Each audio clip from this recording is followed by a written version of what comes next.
Mis queridos amigos, mis queridos hermanos, un gozo saludarles, un abrazo en la distancia. Quiero tomarme este tiempo para hacer un corto comentario, una breve reflexión acerca de una preocupación que tengo en el corazón y que quiero compartirla con ustedes a fin de que juntos podamos encontrar aquello que la Biblia nos dice y presentar una verdad a todos aquellos que nos rodean. Presentar la verdad en forma explícita, clara, de tal forma que todo el mundo tenga el concepto correcto. Creo que en estos días muchos de nosotros, con buena intención sin duda, hemos estado presentando un carácter equivocado de Dios. Hemos estado nosotros compartiendo algunas cosas con la intención de hacer reflexionar a los seres humanos, pero que en mi concepto, en lugar de ayudarnos a reflexionar, entonces lo que estamos es propagando un concepto equivocado de Dios, un concepto equivocado de nuestro Señor. Es decir, estamos siendo instrumentos del enemigo para malponer el carácter de Dios. Ustedes saben que esa ha sido su tarea desde el cielo hasta ahora.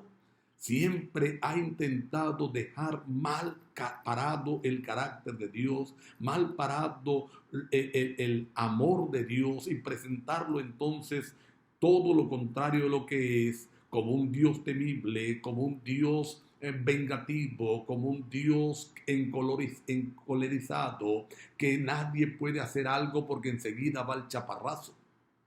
La Biblia me muestra un Dios totalmente diferente. Si queremos encontrar una fotografía de lo que Dios es y de cómo es su carácter, entonces tenemos que agarrar un solo versículo. Juan capítulo 3, verso 16. De tal manera amó Dios al mundo que ha dado a su Hijo unigénito para que todo aquel que en él crea no se pierda, mas tenga vida eterna. Mira lo que dice este versículo. Mira lo que encierra él. Un amor profundo por la humanidad.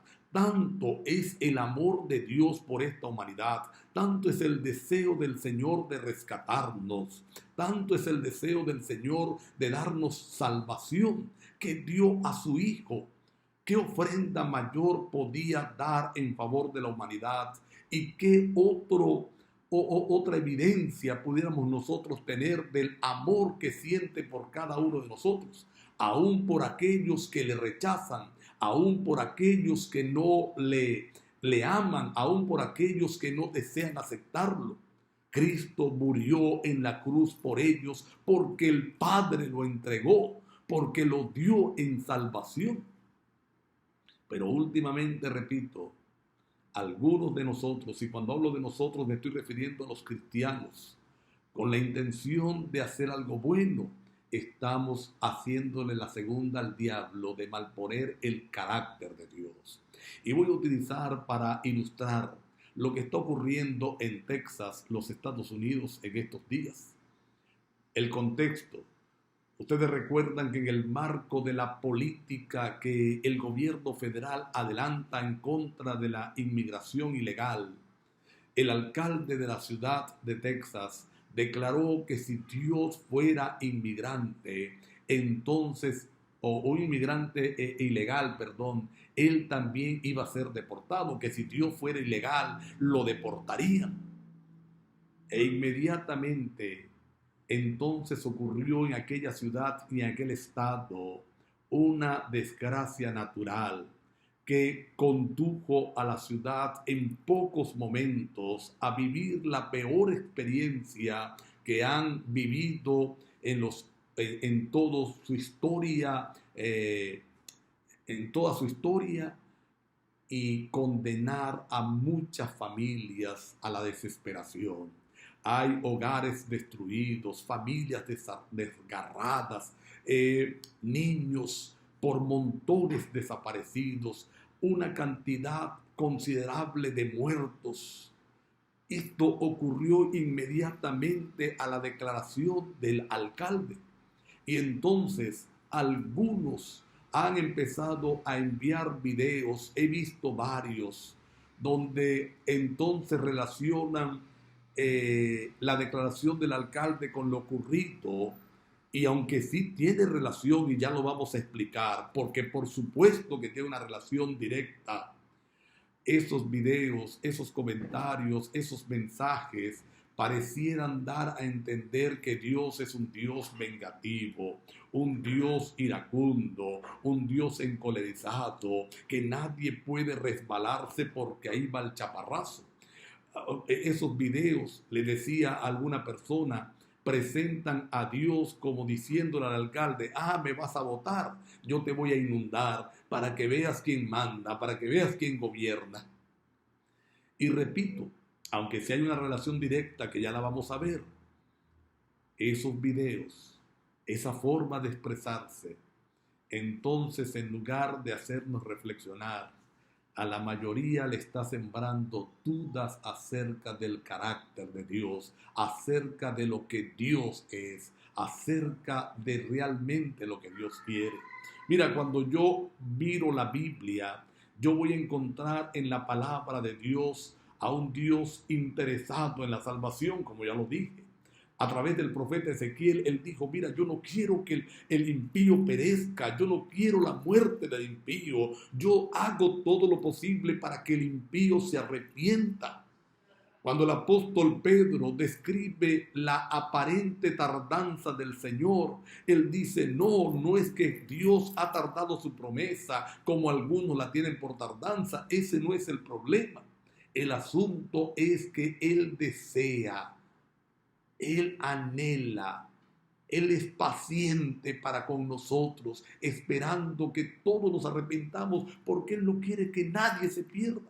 Así que la realidad de la Biblia, la verdad que nos presenta la palabra de Dios, es un Dios súper interesado en la salvación de los seres humanos, que anhela que le aceptemos, que anhela que le recibamos, que anhela que le abramos el corazón, y trabaja incansablemente, constantemente, para que eso ocurra en nosotros.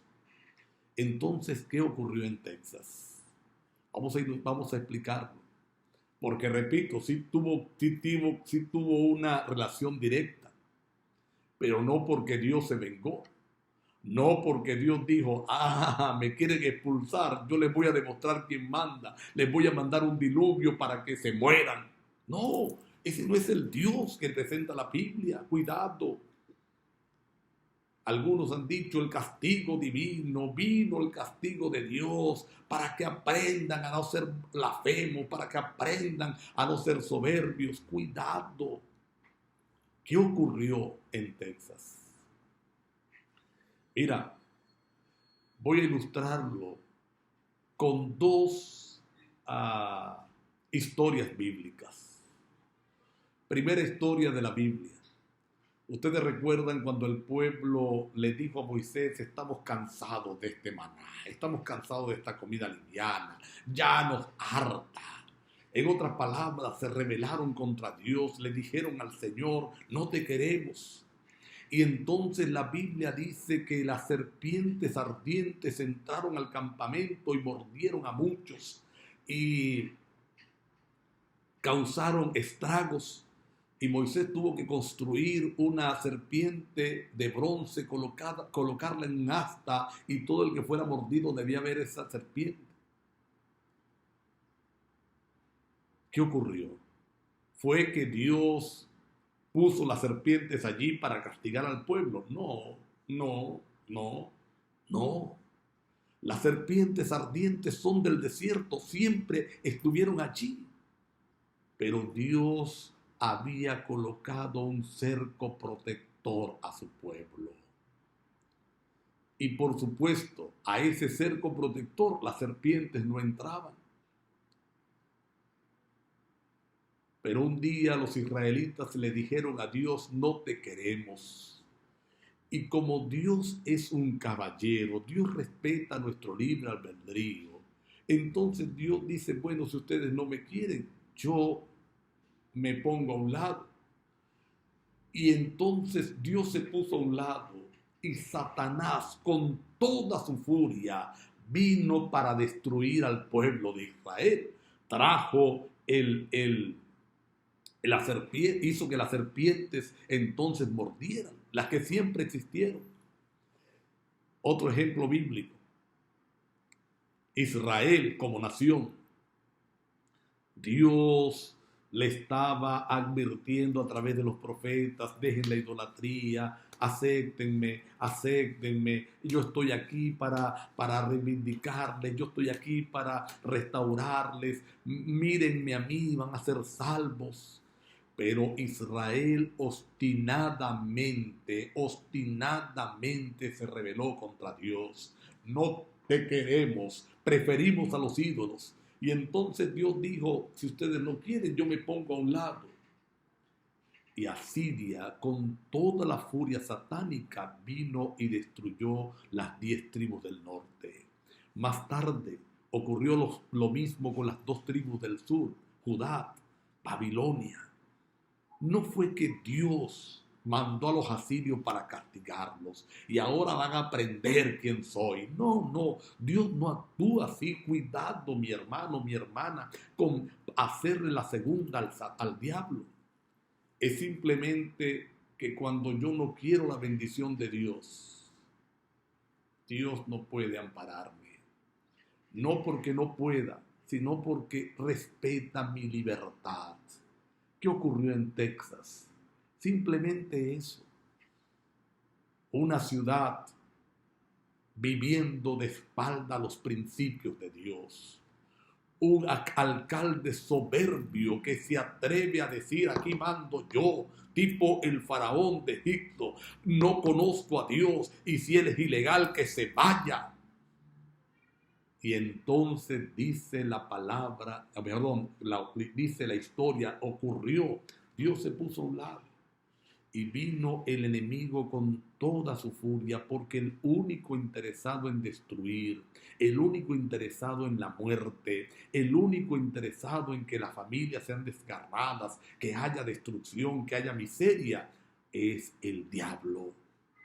¿Y cuál es tu protección? ¿Cuál es mi protección? Aferrarnos a Dios. Pero si yo le digo a Dios: yo no te quiero en mi vida, yo no te acepto en mi vida, yo no deseo que gobiernes mi vida, Dios no puede hacer nada. Él se pone a un lado y quedo a expensa del enemigo. Así que no fue que Dios se vengó, no fue que Dios castigó a la ciudad de Texas. No. ¿Qué Dios tan terrible es ese que apenas un mortal bobo, perdónenme la expresión, dice lo que dice y Dios trae tanta desgracia? No es el Dios que yo predico, por lo menos. No es el Dios que yo he estudiado en la Santa Escritura, no. Porque la Biblia me presenta un Dios totalmente diferente. Pero esta humanidad le ha dado la espalda a Dios. Esta humanidad le ha dicho a Dios: quédate afuera. Esta humanidad le ha dicho a Dios: no te queremos. Lo hemos sacado de nuestros hogares, lo hemos sacado de nuestras escuelas, lo hemos sacado de nuestros gobiernos. Y como Dios es un caballero, repito, se pone a un lado. Y cuando Dios no está, entonces el estrago del enemigo se hace sentir. Así que el verdadero culpable de la desgracia de Texas fue el diablo, que siembra destrucción, que siembra calamidad, que siembra muerte. Y él, como es su costumbre desde el cielo, se la endosa a Dios. Pero cuidado que nosotros estemos haciendo lo mismo.